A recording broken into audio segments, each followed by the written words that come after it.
Now our final guest is the actor who for 7 years played the legendary Doctor Who. His recent credits, well, there's so many of them, include Donald MacDonald in Monarch of the Glen, and one of the most recognisable voices in show business. He's not only the narrator on the award-winning, it's Little Britain, isn't it? Yes, fantastic. Little Britain, yeah, it's brilliant. And he spent 11 days recently, this is what we really want to talk about, recording every sound in the English language. He'll tell us all about that. Please welcome Tom Baker!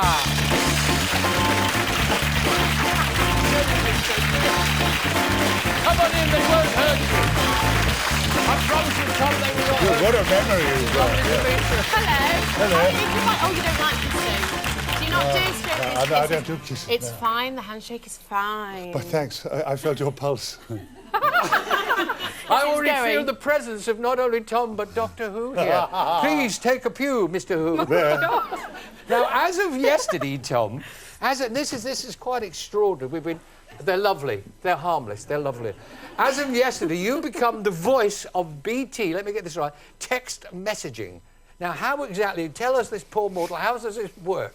Well, a new step has been taken scientifically. Now, if you use BT text processing, I recorded for about 70 hours also millions and millions of sounds that are broken down, not just words, although I had to read lots of words. But it means now that anyone who uses that texting thing, when they send a message over which I have no control, I don't know what they're going to be saying, they can make me say anything they want.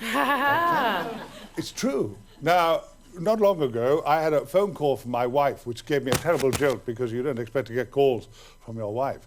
I said, she said, darling, thank you very much for that sweet message. I thought, strange. I said, really? She said, yes, I love that bit when you talked about Jack Nicholson and said that you felt more alive when you thought about me. And I said, but I didn't send you a message. I hadn't sent her a message. A friend of mine had texted this message. Oh, so your voice? And it was my voice. Well, we're going to hear some examples of that in a moment. Why do you think they chose your voice? Is it? I mean, it's certainly very distinguished. Oh, is it distinguished? It's the fourth most recognisable voice, apparently, behind the Queen, Tony Blair, and Mrs. Thatcher. That's what yeah, I believe they were all offered the job, but they were busy. But I think I was chosen because of Little Britain, wasn't I? Yes. I mean, Little Britain has kind of reinvented me. Well, you do the voice over that, the announcer's voice, isn't it? I do all the continuity gag, and I fire off terrible insults, you know. Are you allowed to have input there? Now, is it not written? No. Not on it's a family show, really. But I'm allowed, I make the boys laugh. The boys, you see, I'm now employed by the children who watched me when I was Doctor Who. And so now they're in show business. So those two guys, when they were children, they sat on my knee, and now they're giving me a job, yes. I don't know how much of this I should believe with Tom. You never know when he's winding you up. How do you send, you know, this new system? How, because you said God knows how many hours and how many months. You've actually recorded almost every word in the English language. Well, no, not every word, every sound. Sound. You see, the sound, it's broken down into, you know, phonemes or little fragments so that they can actually get that spontaneous or pretty spontaneous thing in it. Yes. Like, for example, I was recording thousands and thousands of sentences which didn't make sense but contained sounds. Do you want an example? Yeah, go for it. So I would say, for example, I would have to read, Molly was complaining to her sister because she's just discovered that her lover has a wooden leg. And as he's 6'3", this makes him rather rigid in bed. She's asked him to remove his leg, but he says it makes him unbalanced. And Molly doesn't know what to do because she finds that his leg is coming between them. Now, it's very kind of you to laugh. That was a very serious thing. You have to send that and word it. I have to say that, but that contains, you see, 87 small sounds. That they can break down and make into different sentences. What about when people do kiss at the end of a sentence? Well, I was doing a lot. Well, I did sobbing, sighing, whimpering and squealing. Yeah. So for no extra charge. And of course, I'm... So that goes on the message. Absolutely. Really? yeah. Are you sort of regretting that you've got involved in this a little bit? Because you don't know what the messages are going to be sent. Somebody could be asking somebody to marry them. Yeah. All with your voice. It's quite Well, they extraordinary. could, yes, and I hope they will, because I think that might liven things up a bit. Really. I think people are more likely to say yes if they hear your wonderful tones. No, but they won't know. I won't know what they're saying, will they? I won't know No, what but the people are saying. getting the messages, it will be your Yeah. voice. After the break, when we come back, we're going to send you a message. We're going to see what it sounds like in here. Very briefly. Oh, I mean, if someone wants to send a message where there's a swear word in it, what do you do then? They can make them. They can say anything because But the sounds are there. I didn't say swear words. But I the didn't sounds say are there. words like friend. Oh, Yeah. God. Or anything. Oh, yeah, that's right, there from very nervous there from her. We'll join you after the break. You join us. It'll be fun. More from Tom. Do not go away.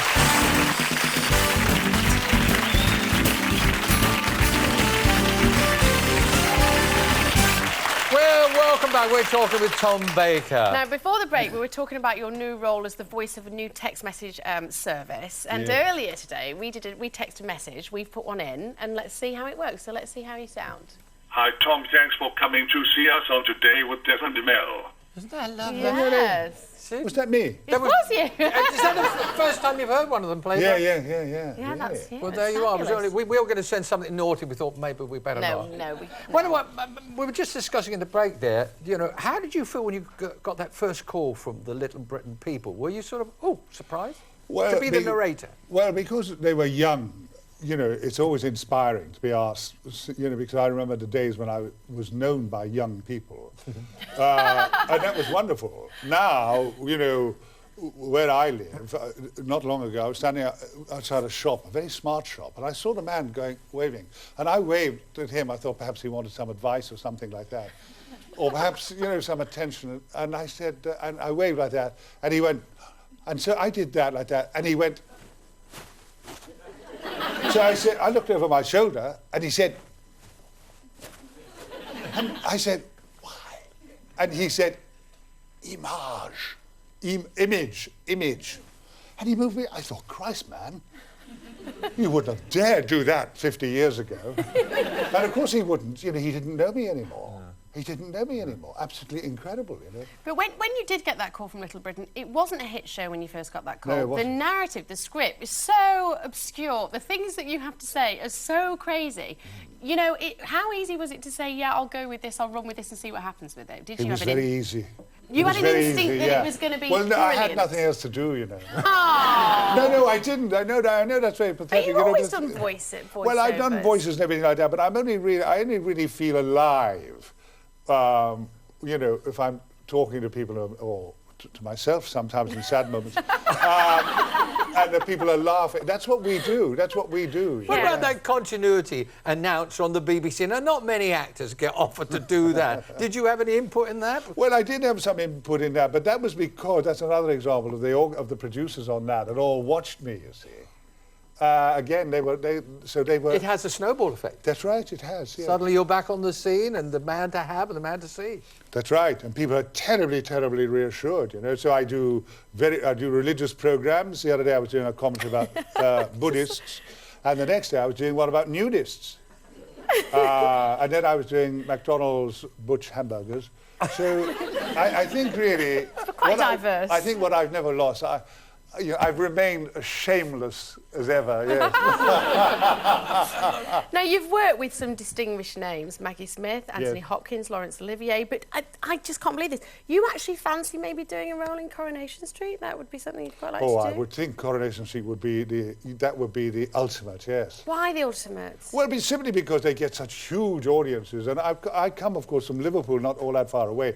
I would be very much at home. I'd quite like to be in Coronation Street as a kind of inept, say, transvestite. You know,